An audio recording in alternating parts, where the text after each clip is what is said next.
Welcome to my class. We are doing part A of introductory macroeconomics as a revision. First, we finished with the whole concept earlier, and this is just a small revision. I'm doing national income and related aggregates, and in this, I'm going to talk about investment. So, what is investment? Investment is which is what is known as capital formation investment. Increase in the capital stock is known as investment. Investment होता है तो capital formation जिसे कहते हैं, ठीक है. In short, investment को हम capital formation कहते हैं.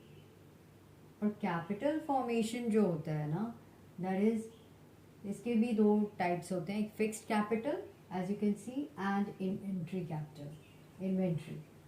So in the fixed capital क्या होता है, जैसे plant, building, machinery, और inventory में आ जाता है आपका finished goods, semi finished goods and raw material. ठीक है. So ये होता है आपका जिसे हम कहते हैं investment. So investment is, in short, it is capital formation. बस याद रखना है आपने कि capital formation होता है. और जो इसमें भी होता है कि अच्छा इन्वेस्टमेंट और कैपिटल में क्या डिफरेंस होता है. Let me just tell you what is the difference between investment and capital. अगर कैपिटल और इन्वेस्टमेंट की बात करें तो जो कैपिटल होता है, इट इज़ अ स्टॉक.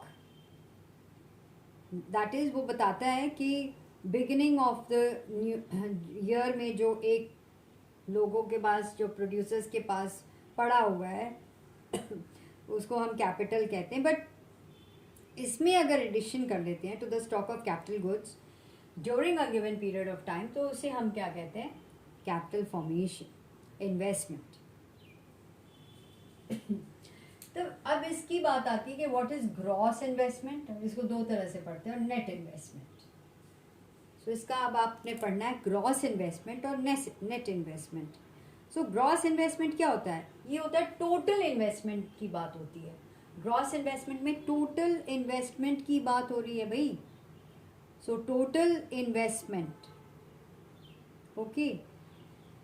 और इसमें क्या क्या आ जाता है फिर, expenditure on the purchase of new assets. New assets में प्लांट, बिल्डिंग, मशीनरी सब आ जाता है. और सबसे इम्पॉर्टेंट चीज़ क्या होती है कि expenditure on replacement of worn out machinery, जिसे हम रिप्लेसमेंट भी कहते हैं, इसमें रिप्लेसमेंट कैपिटल. तो ये सारा इसमें आ जाता है. ये हो गया आपका इन्वेस्टमेंट. और इसमें ऑब्वियसली इन्वेंट्री तो आती है. अब ग्रॉस इन्वेस्टमेंट होता है, और समटाइम्स नेट इन्वेस्टमेंट बोलते हैं. इन्वेस्टमेंट को हम दो तरह से मेजर कर सकते हैं. ग्रॉस इन्वेस्टमेंट जो अभी बताया मैंने, एंड सेकेंड है net investment. So what is net investment. अब नेट इन्वेस्टमेंट जो होता है, it is the net addition to the economy's capital stock during a year. तो इसका मतलब ये होता है कि इसमें वी आर नॉट, इसमें हम ये नहीं लेते हैं कि उसका रिप्लेसमेंट या वोन आउट मशीन या वेयर एंड टेयर हम नहीं देख रहे हैं, जिसको हम डेप्रीसिएशन भी कहते हैं. So we call it depreciation. Understand. So which is very important कि भाई आपके पास अगर फिक्स्ड कैपिटल है, इट विल डेप्रीशिएट. ठीक है. प्लांट एंड मशीनरी जब आप यूज़ करोगे, they go down in value. Why? Due to maybe normal wear and tear. ठीक है, रोज़ की जो आप यूज़ कर रहे हो, और फिर कुछ कोई डैमेजेस भी हो जाते हैं एक्सीडेंटल, तो उसकी वैल्यू नीचे चली जाती है. And it needs repairs and maintenance. और कभी कभी तो आउटडेट भी हो जाता है, ऑब्सोलीट हो जाता है. क्यों? Why? Because of change in technology. उसमें डेप्रिसिएशन में ये सारी तीनों चीज़ आ जाती हैं. सो ये हो गया आपका. अगर आपने इन्वेस्टमेंट, ग्रॉस इन्वेस्टमेंट से डेप्रिसिएशन निकाल दिया, तो आपको नेट इन्वेस्टमेंट मिल जाएगा. उसको नेट इन्वेस्टमेंट कहते हैं. Only investment, that is only capital formation with plants, building and machinery, without the concept of depreciation. अगर डेप्रीसिएशन एडेड है तो उसको हम ग्रॉस इन्वेस्टमेंट कहते हैं, जिसमें इन अदर वर्ड्स इसमें रिप्लेसमेंट इन्वेस्टमेंट भी एडेड है. ठीक है. So let's just talk about the replacement cost. तो देयर सर्टेन कुछ कॉस्ट जो है they the producers keep aside for taking care of the normal wear and tear, और इवन फॉर लुकिंग एट कि भाई कुछ रिप्लेसमेंट्स भी करनी होती हैं. Capital assets which have to be replaced after their lifespan. तो ये भी होता है. और करंट रिप्लेसमेंट कॉस्ट में अगर आ जाएगा, जिसे हम कहते हैं consumption of fix capital per year, ये हो जाता है. So sometimes it is also refer to as depreciation reserve fund, ऐसे भी बोलते हैं. ठीक है. और इसका यूज क्या होता है, व्हाट इज द सिग्निफिकेंस है. So depreciation reserve fund makes possible the replacement of worn out fixed assets to maintain the capital stock intact. अगर कैपिटल स्टॉक को सही रखना है, और अगर आप नहीं करोगे तो क्या होगा, अगर टाइम पे नहीं रिप्लेस करोगे तो क्या होगा, वैल्यू फॉल कर जाएगी. The level of income and output will fall in the economy. So what will happen, slow down हो जाएगा भाई, इकोनॉमिक स्लो डाउन होगा. I mean if everybody follows the same, of course if we are taking just one factory into view, here we are talking about the macro view, that is why I'm talking like this. Okay, so isliye it is very important to have what is known as the depreciation reserve fund, as we call it. Okay, now is it true that अगर ऐसे भी question आप पूछ सकते हो कि replacement of worn out machines means investment. अगर हम रिप्लेसमेंट कर रहे हैं तो does it mean it is also investment. ठीक है भाई, ऐसा नहीं होता, क्योंकि जो रिप्लेसमेंट कॉस्ट है ना, it is a part of gross investment.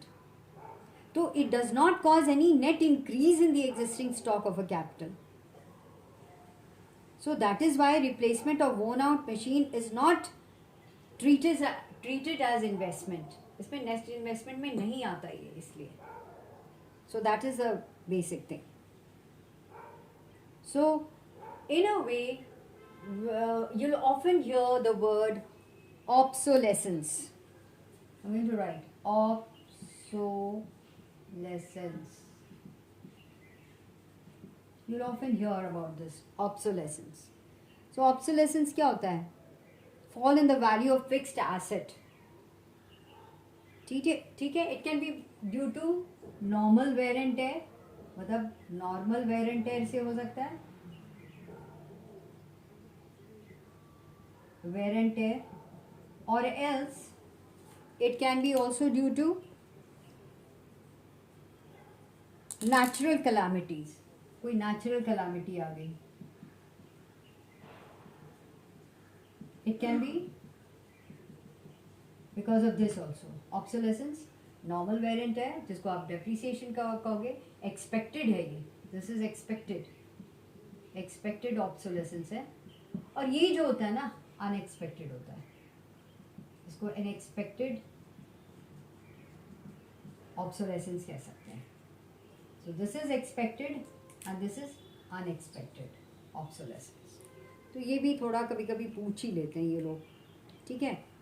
Now so when you're talking about depreciation, तो इसमें क्या होता है, अगेन ग्रॉस में होता है डेप्रीसिएशन. जब आप इन्वेस्टमेंट कर रहे हो, यू विल कंसिडर के रिप्लेसमेंट कॉस्ट भी कंसिडर करोगे, और नेट इन्वेस्टमेंट में सिर्फ और सिर्फ investment, you are not taking in the replacement cost. So what is the difference between, if I give you a numerical gross investment, or let's just make, ऐसे करते हैं, let's just make a formula, gross investment minus depreciation. gross investment में से अगर हम depreciation minus कर देंगे तो net investment बनेगा, क्योंकि इसमें नहीं होता. और अगर हम net investment में gross investment इसमें अगर प्लस कर देते हैं depreciation, तो gross investment होगा. So gross investment minus depreciation is equal to net investment or net capital formation, or net investment plus depreciation is equal to gross investment. Now sometimes instead of using the word investment की जगह let's use the term capital formation. Let's use the word capital formation. So gross capital formation, gross investment, that is gross capital formation minus depreciation, that is consumption of fixed capital, is equal to net investment, that is net capital formation. Fourth में है कि net investment को लेके you can also get net capital formation plus consumption of fixed capital, जिसको हम depreciation भी कहते हैं, will become gross capital formation. That gets into the gross capital formation. If you've understood all this, अगर आपको ये सब समझ में आ गया है, तो let's just take the first numerical कि gross investment मान लिया जाए 10 करोड़ है, depreciation 2 करोड़ है. So can you calculate net investment? So gross में से डेप चला जाएगा, gross में से depreciation जाएगा, क्या बचेगा? net. तो gross investment 10 करोड़ है, minus depreciation 2 है, so 8 crore will be net investment. We've calculated it. That'll be only one part of the numericals. Now let's just take the second one. Net investment दिया गया 10 crore, depreciation 2 crore दिया हुआ है, आपको gross investment निकालनी है, तो कैसे करोगे? Net plus depreciation is equal to gross. तो कितना हो गया? 10 plus 2, 10 crore plus 2 crore, that is net investment plus depreciation. Just put the values. What you get is 12 crores. Now in the same manner, let's just take the third one. Gross capital formation दिया गया है 100 crores and depreciation दिया हुआ है 20 crores. Now calculate net capital formation. So gross capital formation से net capital formation करना है. So what will you do? You will minus depreciation. तो कितना हो गया? 80 crores. Gross minus depreciation will give you net capital formation या net investment, that is equal to 80 crores. Alright, so this is right. So if you take the question for net capital formation निकालना है, net capital formation is given as 100 crores and consumption of fixed capital, जिसका दूसरा नाम है depreciation, is given as 20 crores. Now in this you have to calculate gross capital formation. So what do? So net capital formation 100 plus depreciation. Now, and what will you get is gross capital formation. So you get 120 and that is known as gross capital formation. So I hope you've understood, समझ में आ गया होगा ये. This is just one little basic concept that we've done. कुछ ज़्यादा नहीं है. It's just a little basic concept that we've done. Okay, so you have to just go through this once and go through your books that you're studying. Okay, and with that and please write it in your notebooks.